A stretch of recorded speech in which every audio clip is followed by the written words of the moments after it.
Aquaba, welcome to Expat Life Ghana. I'm Tony, and this is my wife Ayo. We're documenting our move from Texas to Ghana as we go beyond the return. And in this video, I got pulled over again.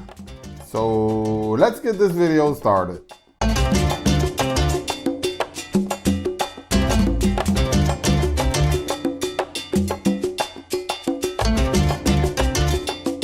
Listen, I value the work that police officers do in this world. They provide a valuable service and do a dangerous job. So before we get started, I want to acknowledge that. Thank you. That was very... But let me say something about this here, okay? And there she is. These busters are out there pulling people over for bribes. It has got to stop. Got to stop. All right, remember, kind officers, that this is her speaking and not me. I mean, what? Like, you're okay? You're okay with being flagged down and shaken down all the time? No, ma'am, but I know they can do worse if they wanted to. This was actually a big story here this week, an audio recording of a guy talking about getting hustled. He claimed that he was pulled over by the officers and they planted some weed and cocaine on him in his car, and then said that they would take him to jail unless he gave them a substantial 20,000 CD bribe. 20,000. Now, this story did turn out to be false. But the reason I think that it was so widely circulated and people really believed it to be true was that we are all out there on the streets getting pulled over and hustled all the time. So it's not that far out of the imagination to think that this type of behavior is happening. I mean, Right. Right? Yeah, I think that being pulled over myself and having to cough up a couple of CDs myself, I can relate to the story. I can relate to everything that the guy was saying because I've seen it in action. Yeah, I mean, we've never had anyone plant anything on Right, our car, right. but we've been shaken down for things that are almost nonsensical. The last time we got pulled over, we joked because we were like, the next cop that says this or I'm going to take you to jail, I feel like we should just go to jail and see like how far are they willing to go with the process. Again, remember, kind officers, her speaking, not me. But I mean, I feel like it's part of the standard speech that they're giving every time this happens. How many people, like Ghana doesn't have a bajillion jails like the States. How many people are they really able to take to the station and go through this whole process? Like, is it ridiculous or is it real? You know, I think if the upper management of the police here in Ghana were to look at what's happening on the street, they would come to the realization that, yes, this is a problem. And this is something that is probably happening. So how do they change that? Well, how many people are actually coming into traffic court or actually getting tickets? You know, hundreds of them are out there committing violations every day, but how many are actually showing up to get ticketed and go to traffic court? It's the whole... Join the conversation. Drop a comment below and let us know what you think.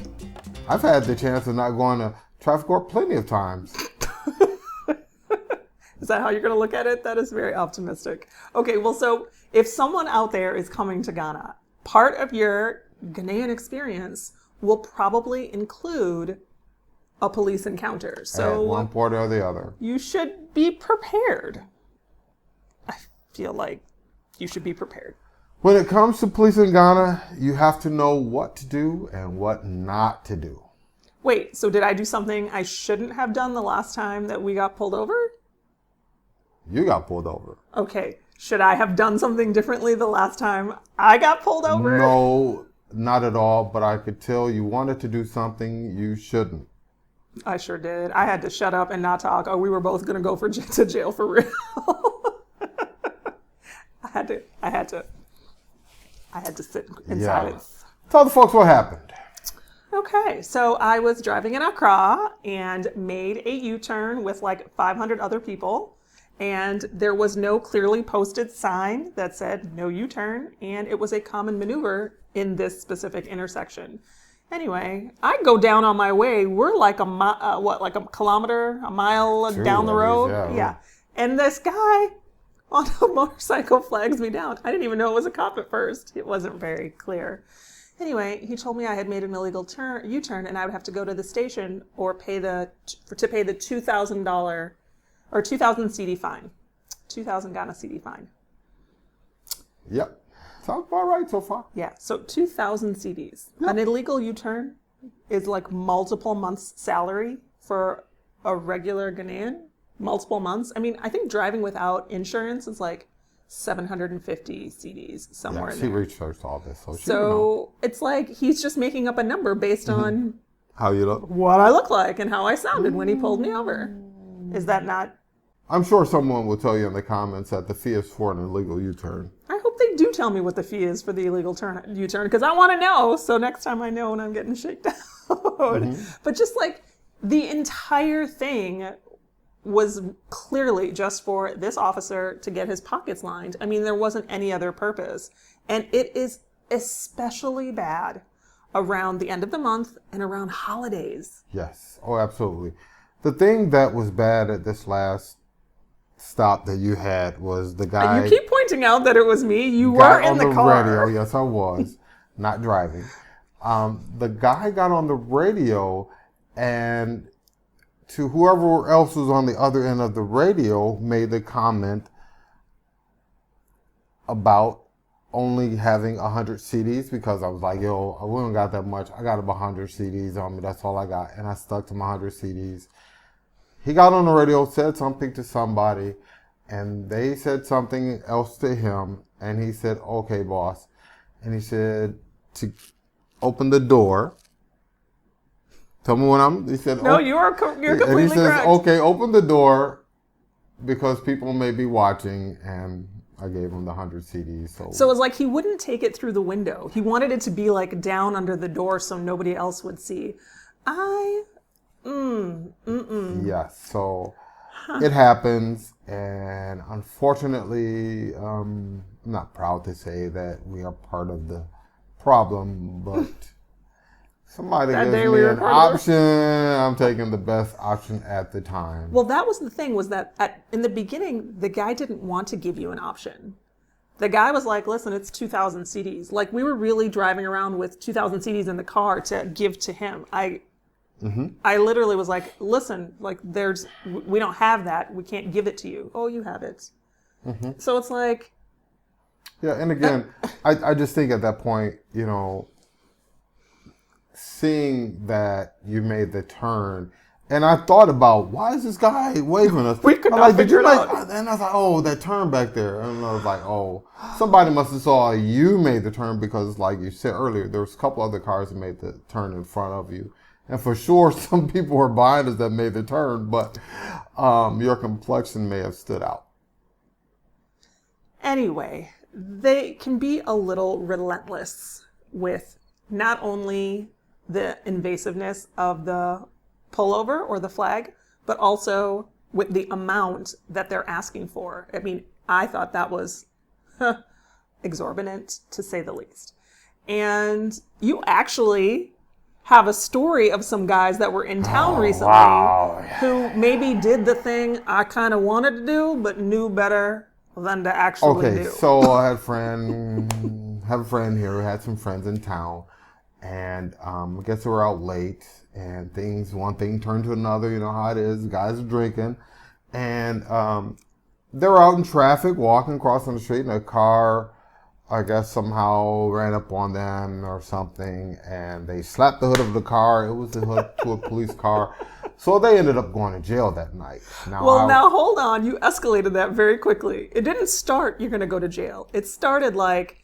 Hey, don't hit the car. Don't hit the car. Don't offend the police officers here. And there was some back and forth, as I understood. Right. Hey, be nice. Just give us something and we'll let you go without any further incident or something like that. And they were like, no, we're not give me nothing. Nah.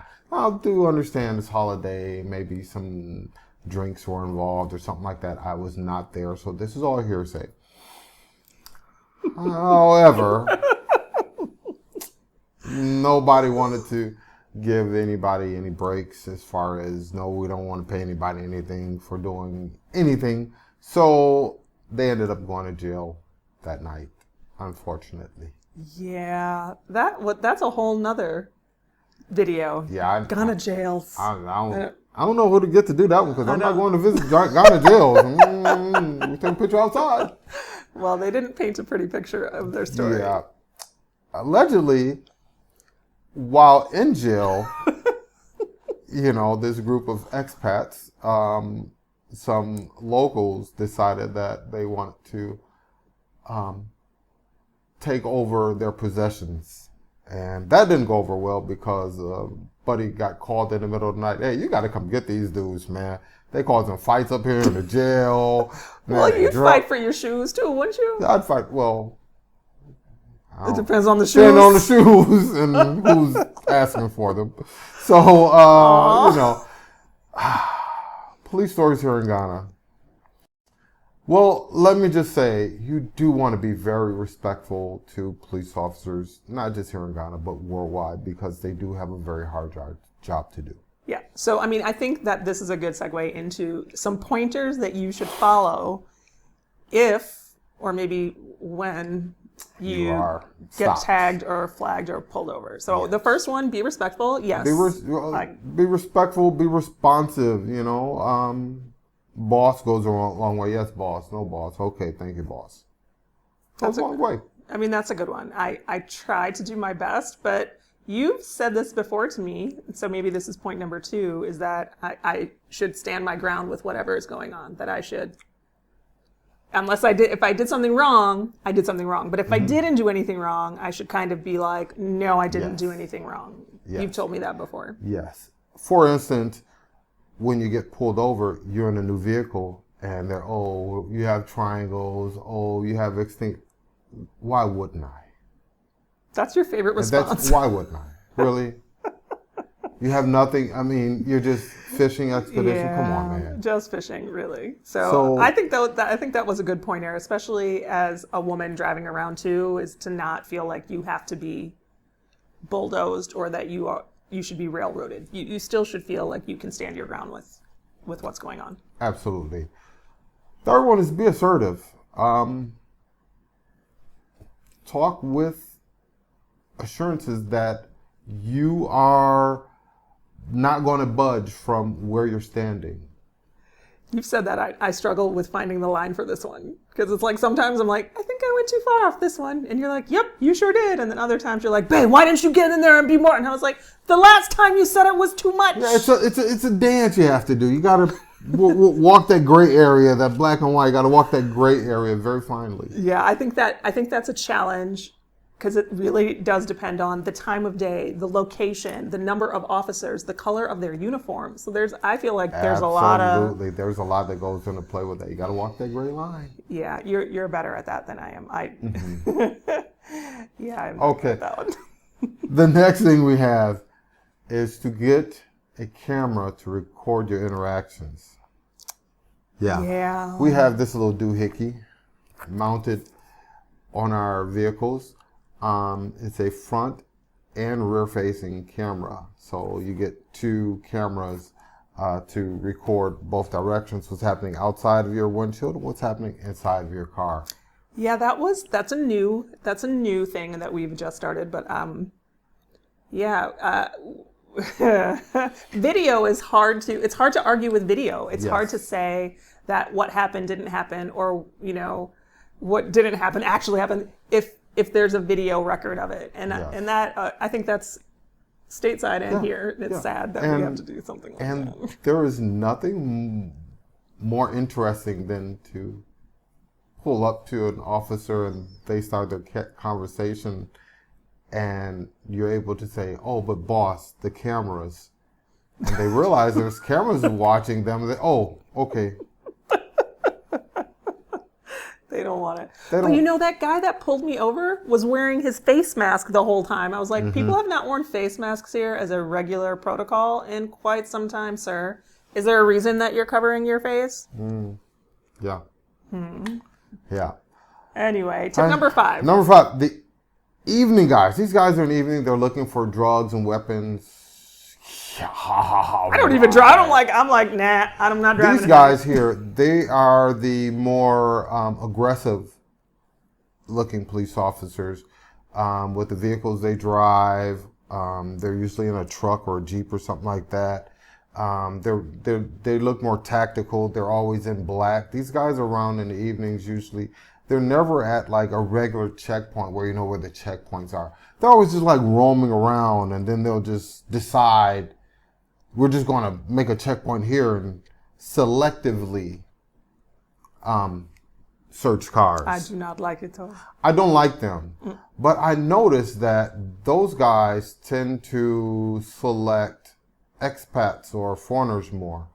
Based on, because it's nighttime. They can't see you. Based on your speech. As soon as they hear you talk, oh, pull over. As soon as they hear you talk.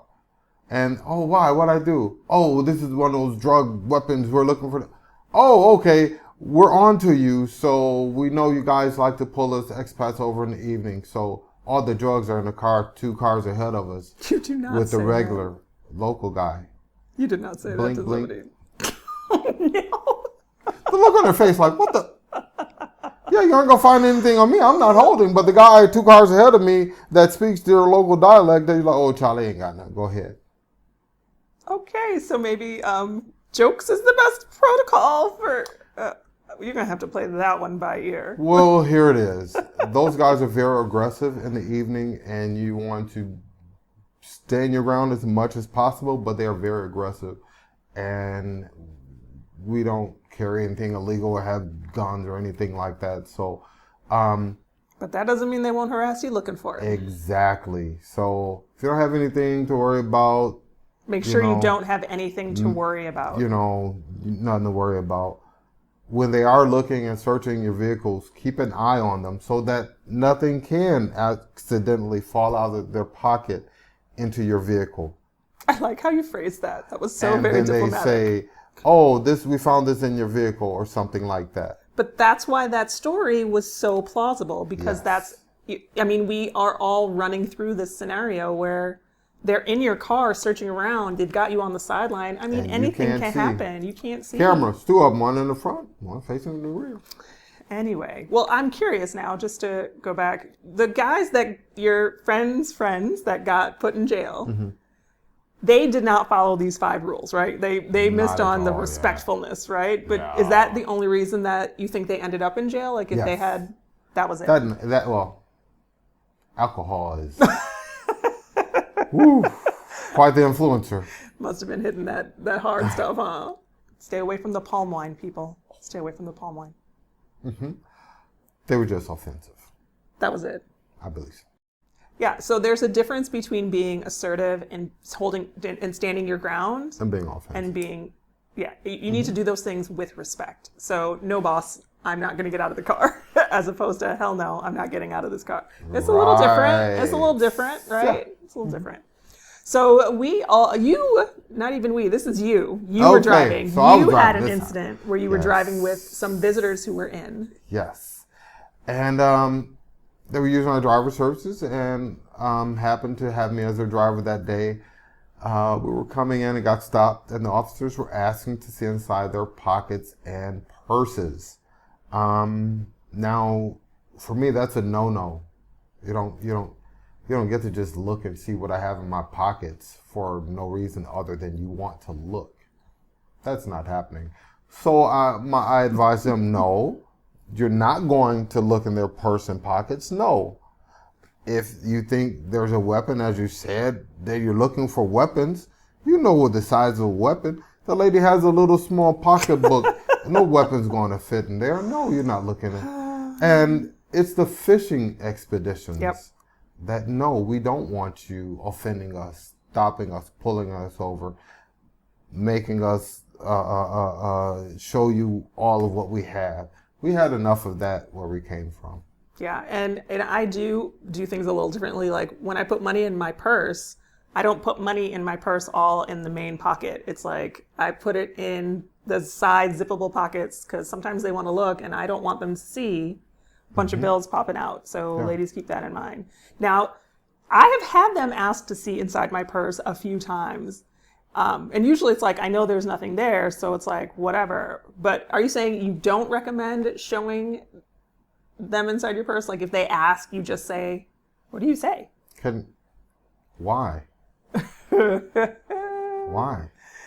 Well, okay. Show me why.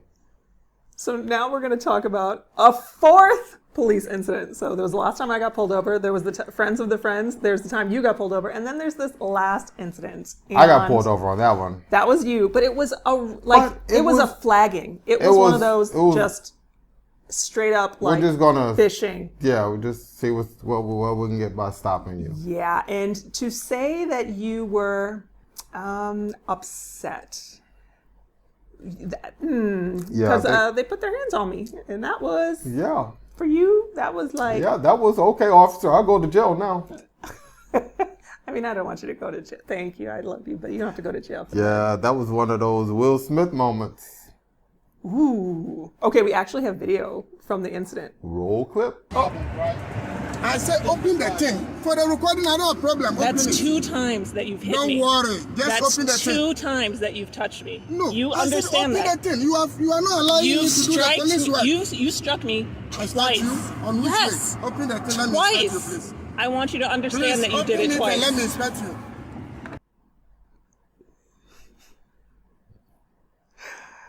So here's the thing with that. Makes me get out of the car. Going through the vehicle, fine tooth and comb, still not telling me why. Didn't say anything, just get out of the vehicle. Other than we're the police and we can. Yeah. We've had enough of that. And you know, the thing that pained me the most in that whole video, I mean, it was quite a few minutes. You guys didn't see the full thing, but the officer says, Ghana does not belong to you people. You'll find yourself homeless. Ghana doesn't belong to you people. Ghana does not belong to you people. And I was like... He said that to my Ghanaian wife. I'm like, well... I'm Ghanaian! Maybe he can't tell that by looking at me, but that's just offensive to... I was offended by that. I'm not going to lie.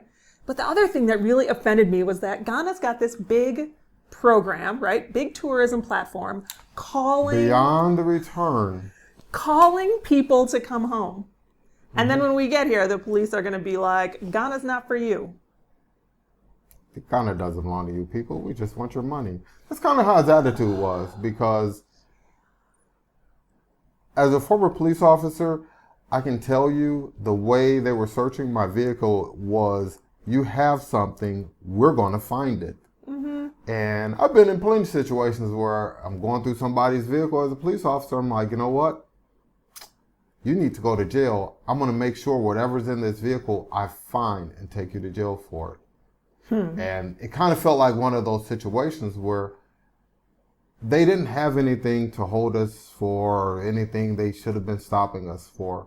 But they wanted to find something just so they could hold us and stop us, and just so they could penalize us in some way. I mean, that's what it felt like. Yeah.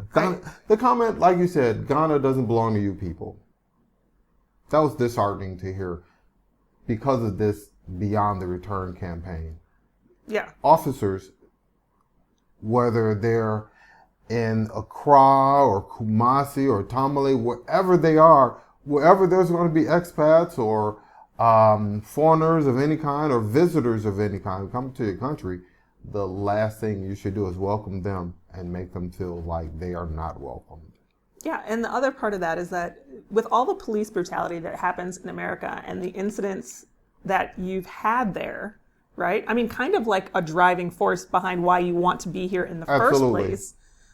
And then it's hard to leave that, come here, and then feel like you're still getting harassed by the police, even though it's like a different kind of harassment. I know at the end of the night, the last thing they're going to do is try to kill me. Well, right. They're going to try to take something from me, whether it's my rights of freedom to walk around and put me in jail or take my money.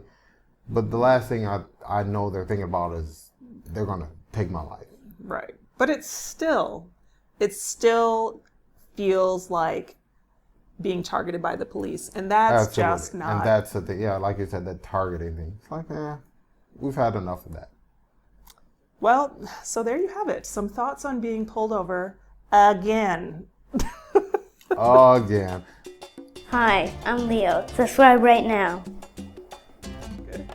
So there you have it. Some thoughts on being pulled over again. Again. Sure, it won't be the last time, and hopefully, the times after will be much smoother. I guess is that a request to the powers that be who might be watching? Yeah, sure. They are watching. They want to talk to us. Come on the show.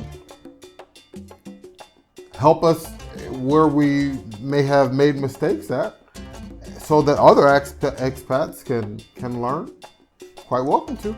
You don't need to bring your COVID mask, so you can just leave the mask. Yeah, we want to know who we're talking to. See those pearly whites you got. Anyway, hit that like button if you're still here with us, and subscribe. And don't forget to hit the notification bell as well, so you can join us for our monthly live videos right here on YouTube the last Friday of every month. Next Friday will be our next live, which means if you are watching this video, join us, because I am sure this conversation will continue. Yeah, I'm looking forward to it. And with that, Charlie out for now.